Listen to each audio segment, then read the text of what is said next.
오늘 다니엘 4장 마지막 말씀을 같이 나누겠습니다. A.W. 토저가 예배라는 책에서 이렇게 말씀했습니다. 하나님께서 우리에게 너의 생각에 하나님의 성소를 만들라고 말씀하고 계신다고 했습니다. 우리는 하나님 앞에 잘못된 행동에 대해서만 하나님께 회개합니다. 그러나 잘못된 생각에 대해서도, 생각의 죄에 대해서도 반드시 하나님께 회개해야 합니다. 왜냐하면 잘못된 생각이 하나님과의 교제를 끊어지게 하고 하나님의 임재에 대한 거룩한 감각을 잃어버리게 만들고 영적 승리와 축복을 상실하게 만들기 때문에 부정한 생각에 대해서 우리가 하나님께 회개해야만 합니다. 하나님은 우리 마음에, 우리 생각에 정욕과 탐욕과 그리고 교만과 이기적인 생각을 하고 있으면 하나님은 우리 생각에 거하실 수 없다고 했어요. 그래서 하나님과 동행하는 사람이 되려면 생각에 하나님의 성소를 만들어야 합니다. 하나님께서 느부갓네살 왕의 생각에 하나님의 성소를 만드셨어요. 느부갓네살 왕이 2번 조서를 내렸습니다. 첫 번째 조서에서는 사드락, 메삭, 아벳느고를 구원하신 하나님을 그가 보고 하나님이 참으로 이스라엘의 하나님이심을 바벨론 모든 사람들에게 공포를 했습니다. 그가 하나님을 인정했지만 하나님을 믿지는 않았어요. 그러나 4장 1절 2절에서 2번째 조서를 내렸을 때 느부갓네살은 완전히 다른 사람이 됐어요. 그의 생각에 하나님의 성소가 기록이 됐습니다. 하나님이 느부갓네살을 통해서 예루살렘 성전을 파괴하고 예루살렘 성전을 다 불태워버렸습니다. 예루살렘 성전을 파괴한 사람이 바벨론의 느부갓네살 왕입니다. 근데 하나님이 지금 느부갓네살 왕에게 하나님의 주권을 가르치고 계십니다. 7년 동안 7해 동안 그가 소처럼 풀을 먹으며 하늘 이슬에 젖고 그리고 짐승의 마음으로 살고 그의 머리털이 독수리 깃털처럼 그렇게 험악한 날들을 통해서 하나님은 느부갓네살 왕에게 하나님이 어떤 분이신가를 그에게 가르치신 거예요. 7년의 고난이 느부갓네살 생각 속에 하나님의 성소를 만들고 있었습니다. 그가 총명이 돌아왔다 그럽니다. 총명이 돌아왔다고 오늘 2번이나 얘기해요. 느부갓네살 왕의 총명이 돌아왔다. 그 총명이 바로 느부갓네살 왕의 생각 속에 만드신 하나님의 성소였어요. 그가 하나님 앞에 2가지 하나님을 찬송하고 있습니다. 첫째로 4장 34절 35절에 첫 번째 하나님을 찬양합니다. 34절에 보시면 그 기한이 참에 하나님이 느부갓네살에게 2번이나 3번이나 7대를 지나야 될 것을 말씀을 하셨어요. 그리고 그 하나님이 말씀하신 7대 7년의 기한이 찼습니다. 하나님이 고난의 기간을 정하신다는 게 놀랍지 않습니까? 그 고난의 시간이 다 차야, 그래야 우리가 비로소 하나님 앞에 회복의 시간을 가질 수 있는 거예요. 그 기한이 참에 나 느부갓네살이 하늘을 우러러보았어요. 하늘을 우러러보았을 때 어떤 일이 벌어졌습니까? 내 총명이 내게로 다시 돌아왔다 그랬어요. 느부갓네살 왕의 총명이 돌아왔습니다. 그리스도인에겐 2가지 지식이 있습니다. 하나는 하나님의 계시로 말미암아 확고한 지식이 있고, 또 하나는 교회에서 많은 사람들이 알고 있는 그런 맹목적적인 지식이 있습니다. 우리를 구원에 이르는 지식은 확고한 지식입니다. 성령이 주시는 내적 지식, 이것을 느부갓네살은 총명이라고 말했어요. 총명이라는 단어는 어떤 뜻이 있을까요? 총명은 리즌, 어떤 사고력, 어떤 판단력을 의미합니다. 그리고 언더스탠딩, 우리가 어떤 걸 이해하고 어떤 거에 대한 지식을 갖는 것을 의미합니다. 그러나 여기서 말하는 총명은 무엇입니까? 성령께서 우리에게 주시는 내적 지식을 갖게 된 거예요. 마침내 느부갓네살은 그의 마음에 하나님의 성소를 갖게 되었어요. 그가 어떻게 하나님을 찬양하고 있습니까? 내 총명이 다시 내게로 돌아온지라. 이에 총명이 돌아오자 그가 하나님을 찬양합니다. 이에 내가 지극히 높으신 이에게 감사하고 하나님은 어떤 분이세요? 지극히 높으신 분이십니다. 그에게 감사하고, 하나님은 어떤 분이십니까? 영생하시는 이를 찬양하고 경배했다고 했어요. 느부갓네살은 하나님 앞에 하나님이 지극히 높으신 분이시고 영생하시는 하나님이심을 고백하고 그가 감사와 경배와 찬양을 그분께 드리고 있습니다. 그리고 하나님에 대해서 두 가지 사실을 고백합니다. 그의 권세는 영원한 권세요, 그의 나라는 대대에 이르리로다.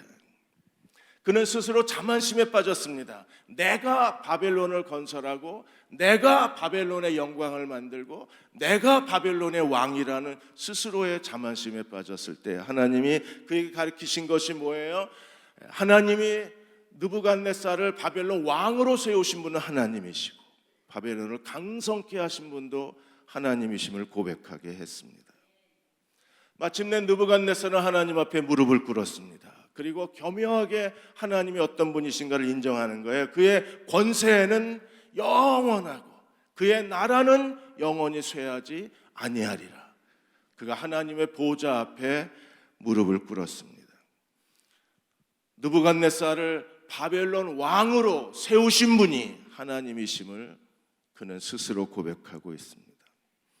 오늘 우리도 우리의 생각에 하나님의 성소가 기록된 사람이어야 합니다. 그래야 하나님 말씀대로 순종할 수 있습니다. 구대일 목사님이 거룩한 몸부림이라는 책을 쓰셨어요. 이 책에서 그 분비는 우회로라는 책에 나온 한 사건을 인용을 하셨습니다. 미국의 어느 한 그 회사에서 한 젊은 직원이 부정한 방법으로 회사 돈을 횡령을 했습니다. 그리고 그게 마침내 발각이 됐어요. 그래서 회사 사장이 이 젊은 회사원을 면담하기로 했습니다. 젊은 회사원은 두려웠습니다. 만일에 회사가 법적 조치를 하게 되면 그는 체포당하고 그의 인생에 전과자 낙인이 찍히고 경제범에 대한 형을 살 수밖에 없기 때문에 회사가 법적 조치하는 것에 대해서 그는 두려워했어요. 사장이 그를 만나서 물었습니다. 우리가 지금 찾아낸 것이 전부 사실이냐? 그러자 젊은 회사원이 대답하기를 예, 사실입니다. 그 외에 다른 일은 없냐? 그게 전부입니다. 그러자 사장이 깜짝 놀랄 만한 질문을 했습니다. 만일에 내가 자네를 다시 회사에서 일하게 해준다면 내가 자네를 믿어도 되겠는가? 법적 조치할 줄 알았습니다. 그리고 그를 경찰에 넘기는 줄 알았습니다. 그런데 회사 사장에게서 나온 말은 다시 일하게 해주면 내가 자네를 믿을 수 있겠는가? 그는 놀랐습니다. 그리고 그 사장에게 그는 마음을 다해서 진실하게 고백했습니다. 자기가 이번 일로 깨달은 것도 많고 후회하는 일도 많기 때문에 한 번 더 기회를 주시면 다시는 이런 일이 없을 거라고 대답을 했습니다. 그러자 사장이 내가 그 일에 대해서 책임을 묻지 않겠다. 덮고 가겠다. 그리고 다시 일할 수 있는 기회를 주겠다. 그리고 자네가 이런 일로 두 번째 기회를 얻은 사람이라는 걸 기억했으면 좋겠다. 재정에 돈의 유혹에 넘어가서 관용을 받은 사람이 자네가 두 번째라는 걸 기억하게. 그러자 젊은 회사원이 궁금해서 그럼 첫 번째는 누구냐 그랬더니 첫 번째는 나다 그랬습니다. 나도 젊었을 때 자네처럼 부정한 방법으로 회사 돈을 유용하다가 그게 발각이 됐지만 그러나 회사 사장이 나에게 자비를 베풀어 주어서 오늘 여기까지, 오늘의 나는 그분의 용서 때문에 오늘의 내가 있다. 내가 받은 용서를 자네에게도 다시 되돌려 주고 싶다. 자네가 두 번째다 그랬어요. 이 사장은 어떻게 이럴 수 있었습니까? 그가 하나님께 어떤 용서를 받았고 그가 과거에 전 사장에게 어떤 용서를 받았는가를 그가 알고 있기 때문에 그는 똑같은 범죄를 저지른 젊은 사원에게 한 번 더 자비를 베풀어 줄 수 있어요. 생각에 하나님의 성소가 기록된 사람들만이 하나님 말씀에 순종할 수 있는 겁니다.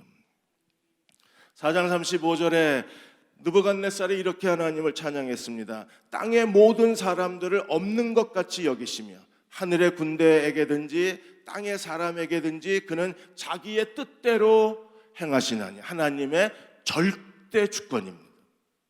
하늘의 군대, 영적 세계 천사들이든지 땅 위에 있던 어떤 사람들이든지 하나님은 자기의 뜻대로 행하시는 하나님이십니다.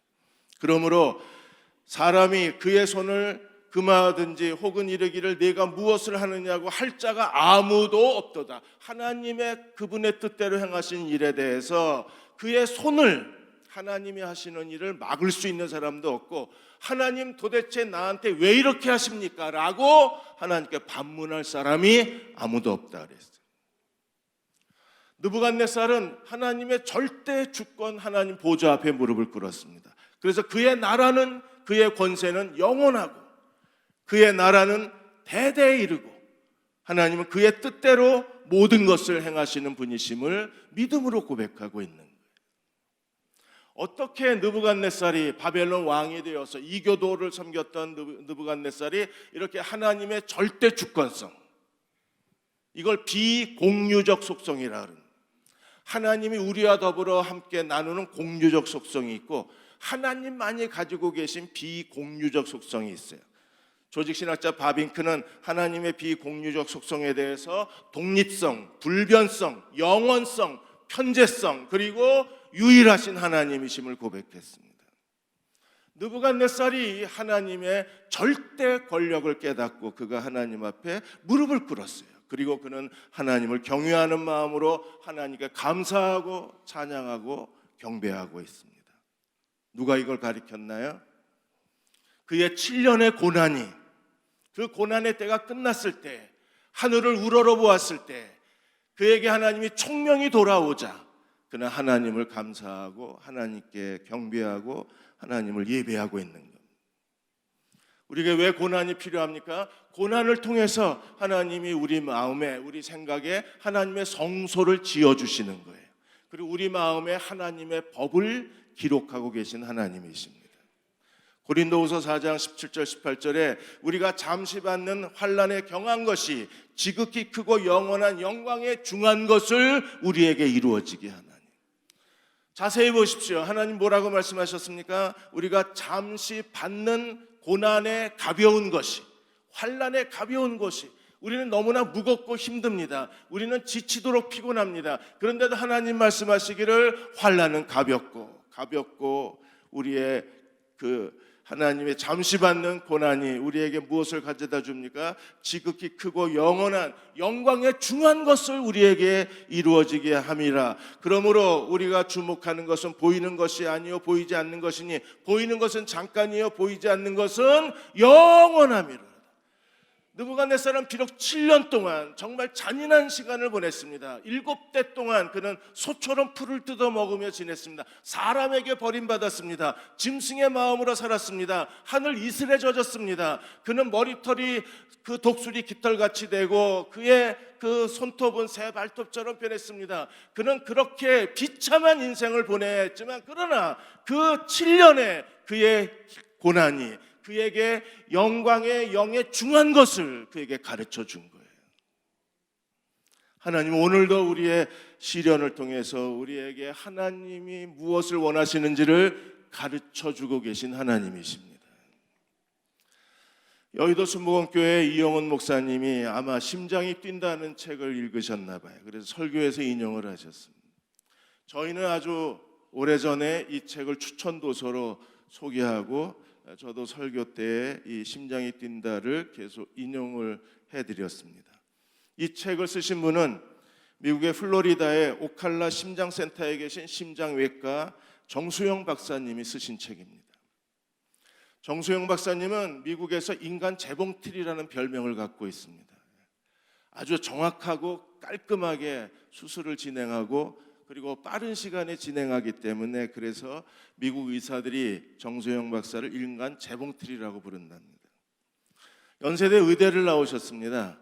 그리고 수련회 하는 동안에 그 담당 교수님이 미국에 5년 동안 유학만 갔다 오면 돌아만 오면 내가 자네를 연대 의대에 교수직을 보장하겠다고 약속을 하셨어요. 그래서 미국에 유학을 갔습니다. 유학이 끝날 때쯤에 이 교수님이 보직이 바뀌어 버렸어요. 그래서 한국으로 돌아오는 길이 막혀 버렸습니다. 모든 수련 과정을 어렵게 끝났는데 그곳에서 청년부 사역도 하고 그리고 많은 젊은이들을 주님께로 제자 훈련을 시키는 사역을 하고 있었는데 갑자기 한국으로 돌아오는 길이 막힌 거예요. 그리고 8년이 지났습니다. 그는 정말 재정적으로 힘든 시간을 보내야 했어요. 정수영 박사님은 집세를 낼 돈조차 없었어요. 먹을 것을 걱정해야 했습니다. 가족은 정수영 박사를 포함해서 6명의 가족이 미국에서 고립이 돼버린 겁니다. 어떻게 해야 합니까? 하나님께 엎드렸어요. 그는 정말 마음을 다해서 하나님 앞에 기도했습니다. 계속 기도하던 중에 하나님이 정수영 박사에게 깨닫게 하신 거예요. 그에게 총명을 주셨어요. 하나님이 이렇게 말씀하셨습니다. 내 아들아, 나는 천지를 창조한 창조주 하나님이다. 내가 너와 함께 있다.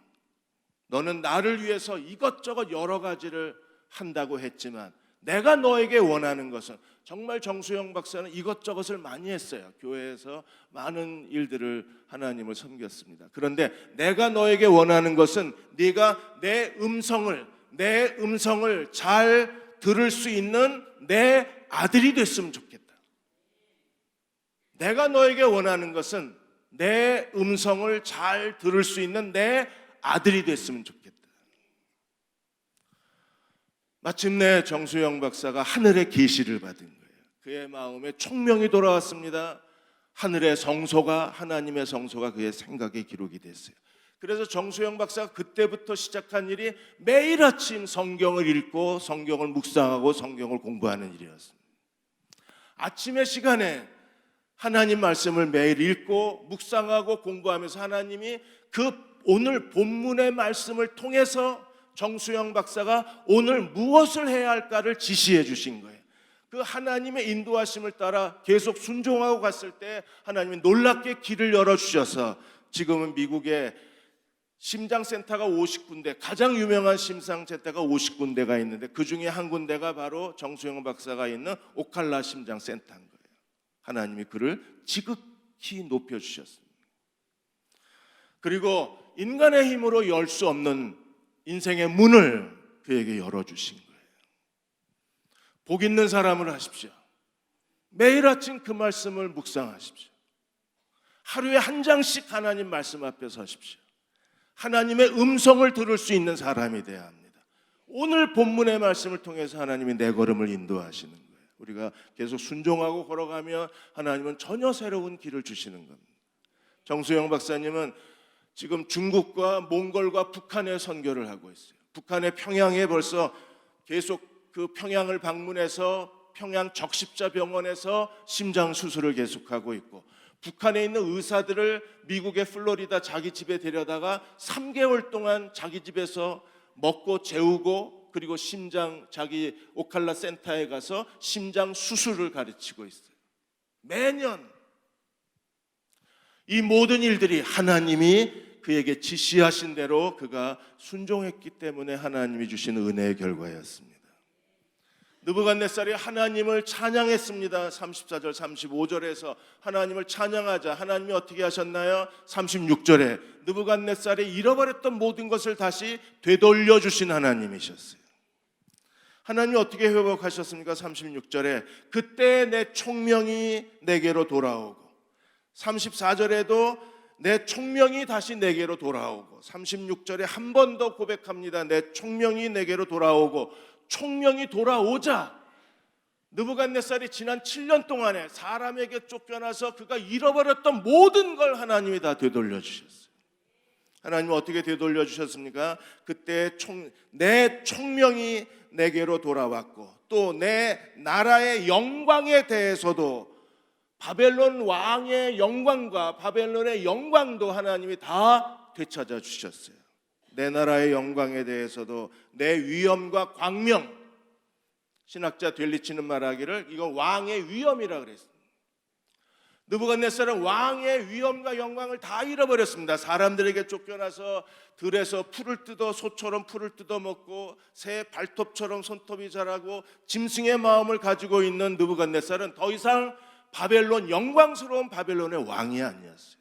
그는 사람들에게 버림받고 사람들에게 업신여김을 당하고 사람들에게 무시당하는 존재였습니다. 그러나 그에게 총명이 돌아오자 그의 영광과 그의 권위가 다 돌아왔어요. 그리고 하나님이 그에게 뭘 더하셨습니까? 또 나의 모사들과 관원들이 내게 찾아오니 내가 내 나라에 다시 세움을 받고 그는 다시 바벨론 그 거대한 대제국의 왕으로 다시 회복이 됐습니다. 그리고 하나 더, 또 지극한 위세가 내게 더하였느니라. 그가 7년 전에 누렸던 영광보다, 7년 전에 누렸던 바벨론의 번영보다 하나님이 이 느부갓네살 왕에게 더 큰 강대한 나라, 더 큰 영광을 그에게 더하여 주신 하나님이셨어요.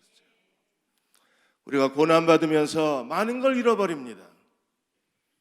그러나 총령이 돌아오자 모든 게 다 돌아왔어요. 우리가 하나님의 계시를 받고 어떻게 살아야 되는가를 깨닫고 총명이 돌아오면, 내 생각에 하나님의 성소가 만들어지면 하나님 모든 걸 다 되돌려 주시는 분이십니다. 베드로전서 5장 6절 7절에 그러므로 하나님의 능하신 손 아래서 겸손하라. 하나님의 능하신 손은 어떤 손입니까? 빼앗을 수도 있고 다시 되돌려 주실 수도 있는 손입니다. 하나님의 능하신 손은 어떤 손입니까? 낮추기도 하시고 다시 높이기도 하시는 전능하신 분의 손이십니다. 그 손 아래에서 겸손하라. 때가 되면 너희를 높이시리라. 너의 염려를 다 주께 맡겨버리라. 이는 그가 너희를 대신하여 걱정하고 계심이라. 염려는 교만한 사람들의 특성입니다. 자기가 모든 일을 해결해야 된다고 생각하기 때문에 염려하는 겁니다. 그러나 하나님의 능하신 손 아래에서 겸손한 사람들, 그 마음에 총명이 있는 사람들, 하늘에 성소가 있는 사람들은 모든 걸 하나님께 맡기고 하나님의 때를 기다립니다. 느부갓네살은 7년을 기다렸습니다. 7대가 지나자 하나님이 약속하신 그 기한이 차자 7년의 시간이 다 채워지자 하나님은 그가 하나님을 경배하고 감사하고 찬양하자마자 그에게 빼앗았던 모든 것들을 다 되돌려 주신 거예요. 야고보서 5장 11절에도 욥에 대해서 이렇게 얘기했습니다. 보라, 인내하는 자를 우리가 복되다 하나니 너희가 욥의 인내를 들었고 주께서 주신 결말을 보았거니와 주는 가장 자비하시고 긍휼히 여기시는 분이시라. 하나님은 어떤 분이세요? 가장 자비하시고, 하나님은 어떤 분이시니까 우리를 불쌍히 여기시는 하나님이십니다. 욥은 다 잃어버렸습니다. 사탄이 욥에게 청구서를 내밀고 그 청구서 때문에 사탄이 하나님이 허락하자마자 사탄은 욥에게 있던 모든 걸 다 빼앗아 갔어요. 그의 양떼, 소떼, 낙타떼, 그의 재산, 집 다 무너뜨리고 사랑하는 자녀들마저 다 집이 무너지면서 자녀들을 다 잃어버려야 했습니다. 사랑하는 아내도 남편에게 독소를 퍼붓고 남편을 떠나버렸습니다. 그러자 하나님의 때가 되자 욥이 끝까지 인내하고 하나님의 때가 되자 하나님이 어떤 결말을 주셨나요? 다 하나님이 여러 배로 되돌려 주셨어요. 약타떼, 양떼, 소떼, 그리고 그가 잃어버렸던 모든 재산들, 그의 영광, 그의 명예, 그의 자식들 다 되돌려 주셨어요. 여러 배로. 아내만 2배로 안 주셨어요. 아내는 그 아내 그대로입니다. 조금 서운한 면이 있습니다. 다 되돌려 주셔요. 주께서 주신 결말, 느부갓네살에게 주신 결말, 욥에게 주신 결말, 우리가 인내하며 하나님 오늘 우리에게도 동일한 주님의 결말을 주시는 하나님이십니다.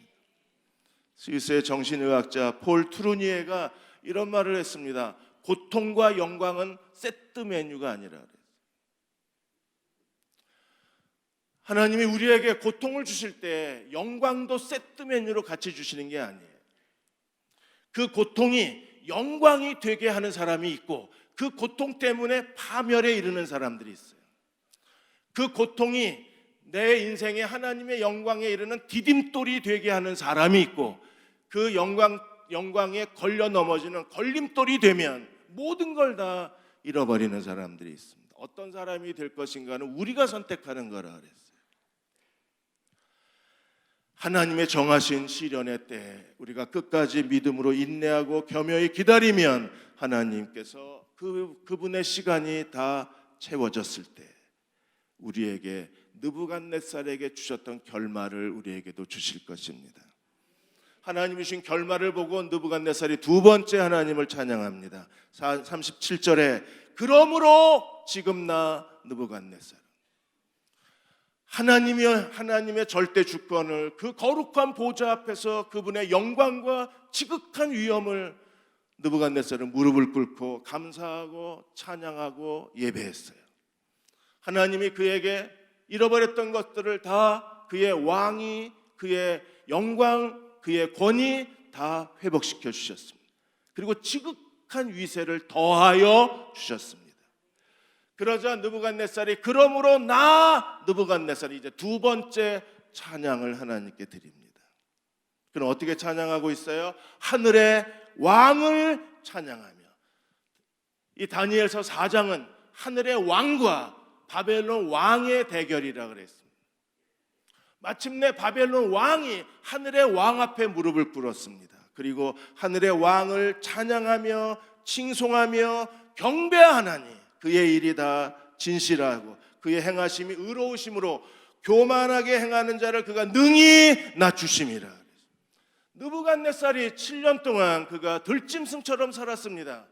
바벨론 그 대제국의 왕이 짐승처럼 비참한 인생을 살았습니다. 그런데 그렇게 자기 인생의 7년을 비워버리고 7년의 때를 고통으로 채우고 그 7년을 들짐승처럼 살아야 했던 그의 치욕의 시간에 대해서 느부갓네살이 하나님 앞에 이렇게 말합니다. 그의 일이 다 진실하시고 그의 행하심이 의롭다 그랬습니다. 오늘도 하나님은 쉬지 않고 일하고 계신 하나님이십니다. 오늘도 하나님은 그 능력의 손을 펴시고 우리에게 하나님의 선한 일을 행하고 계신 하나님이십니다.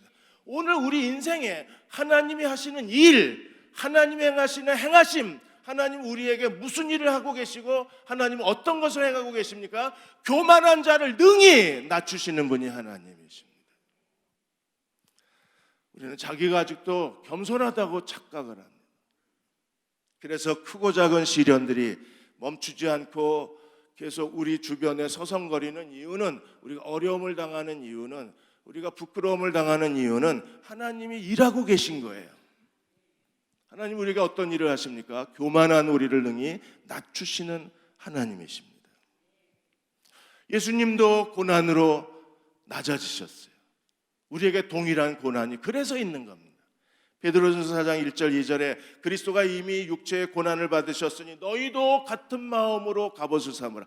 그리스도가 가신 길을 우리가 가는 겁니다. 그분은 어떤 길을 가셨어요? 고난의 길을 가셨어요. 그러므로 그를 따르는 우리에게도 너희도 같은 마음으로 갑옷을 삼으라고 했습니다. 왜요? 왜 우리가 주님이 걸어가신 그 길을 걸어가야 합니까? 이는 육체의 고난을 받는 자가 죄를 그쳤음이니 그 후로는 다시는 사람의 정욕을 따르지 아니하고 하나님의 뜻을 따라 육체의 남은 때를 살게 하려 하심이라.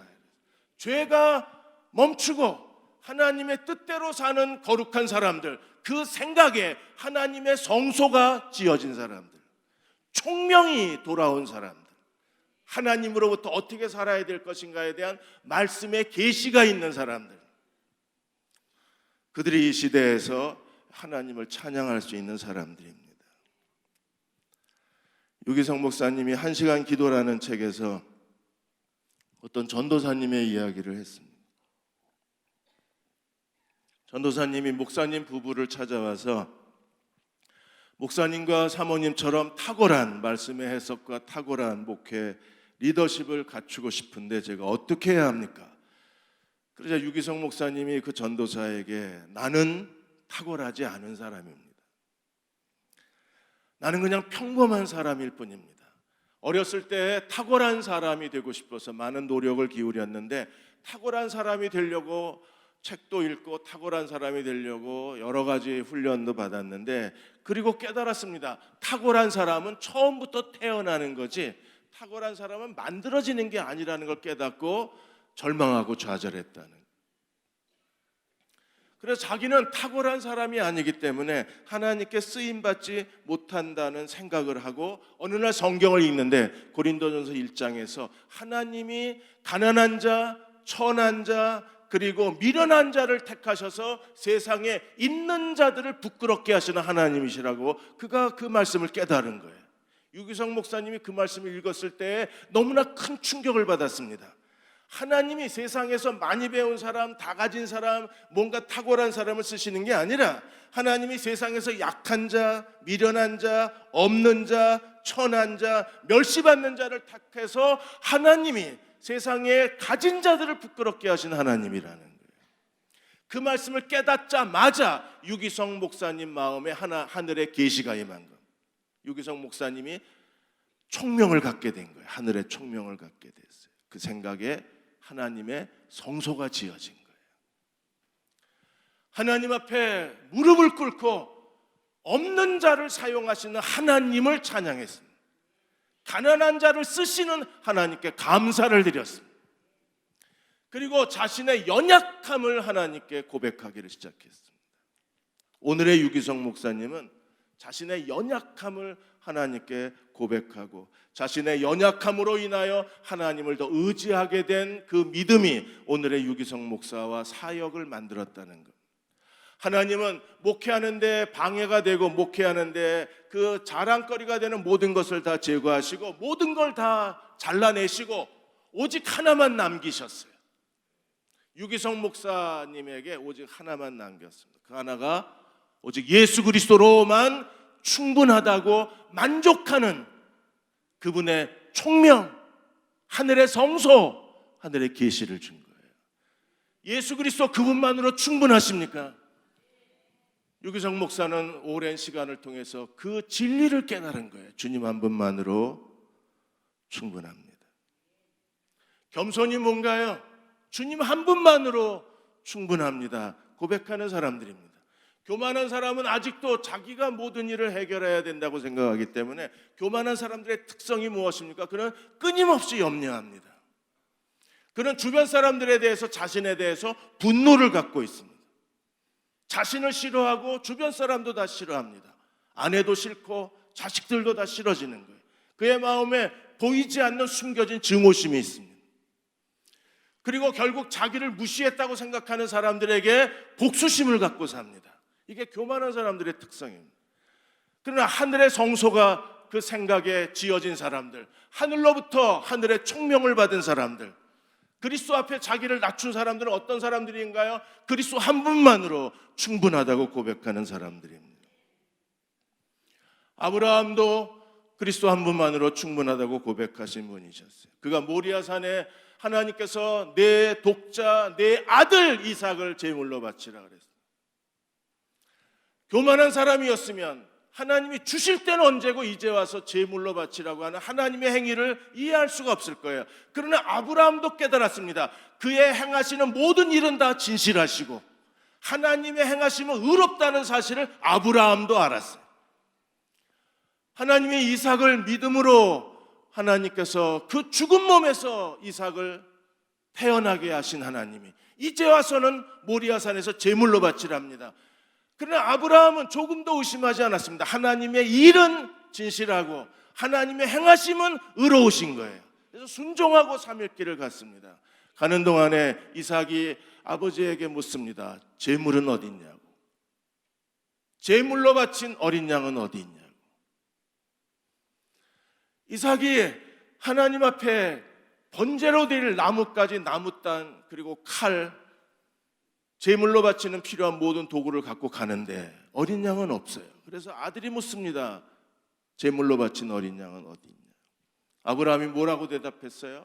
제물로 바칠 어린 양은, 내 아들아, 제물로 바칠 어린 양은 하나님이 자기를 위하여 친히 준비하시리라.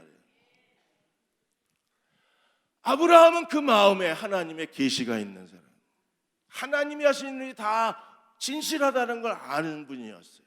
하나님의 행하심이 다 의로우시다는 사실을 깨달은 사람입니다. 그래서 하나님 말씀에 순종하고 갈 수 있는 거예요. 모리아산에 올라갔을 때 이삭을 결박하고 하나님 앞에 제물로 바치려고 했습니다. 그 순간에 하나님이 아브라함을 멈추시고, 그 순간에 아브라함이 눈을 들어 본즉 하나님이 준비하신 순양이 그 뿌리 나뭇가지에 걸려있는 하나님께 바칠 제물이 여호와 이레 준비되어져 있었어요. 사랑하는 여러분, 하나님이 자신을 위하여 친히 준비하시리라. 우리의 한 사람 한 사람도 우리가 하나님 앞에 자신을 낮추고 겸손으로 무릎을 꿇고 우리 자신을 하나님께 의탁할 수만 있다면 하나님 오늘도 우리 애를 위해서 여호와 이레 친히 준비하시는 하나님이십니다. 그 하나님께 감사하고 그 하나님을 찬양하고 그 하나님께 영광을 돌려야 합니다. 대강절 첫 번째 촛불은 감사였어요. 오늘 두 번째 촛불은 그가 자신을 위하여 친히 준비하시리라. 여호와 이레 하나님을 믿고 그 하나님을 의지하는 저와 여러분 되시기를 주의 이름으로 축원합니다. 주님께 아름다웠던 교회가, 대전에서 소문났던 교회가, 우리가 정말 자랑스러워했던 교회로 인해 오랜 시간 우리는 상처를 받고 아픔을 겪고 슬픔을 겪어야 했습니다. 하나님 위로하여 주옵소서. 느부갓네살이 7년의 그 고난을 통해서 그의 생각에 하늘의 성소가 지어졌던 것처럼 우리가 함께 겪은 고난의 시간을 통해서 모든 성도들의 마음에 하나님의 계시가 있고 총명이 돌아오고 우리의 생각에 하늘의 성소를 지어주신 걸 감사합니다. 고난은 정말 힘들었지만 하나님 주시는 축복은 놀라웠습니다. 우리를 깨닫게 하시고 하나님 앞에 감사하고 경배하고 영광을 돌리고 보좌 앞에 무릎 꿇고 하나님을 예배하는 저희들 되게 해 주옵소서. 이제 아무것도 염려하지 않겠습니다. 여호와 이레 모든 걸 준비하신 아버지이심을 믿습니다. 우리에게 믿음과 인내를, 겸손한 마음을 더하여 주옵소서. 지금 우리를 죄에서 구원하신 우리 주 예수 그리스도의 은혜와 하나님 아버지의 그 크신 사랑하심과 성령의 위로하고 도우신 은혜가 오늘 함께 주일 예배 드리고 돌아가는 모든 교우와 가정과 자녀들 위에, 이민족과 이 땅의 모든 교회 위에 지금부터 영원히 함께 하시기를 간절히 축원하옵나이다. 아멘.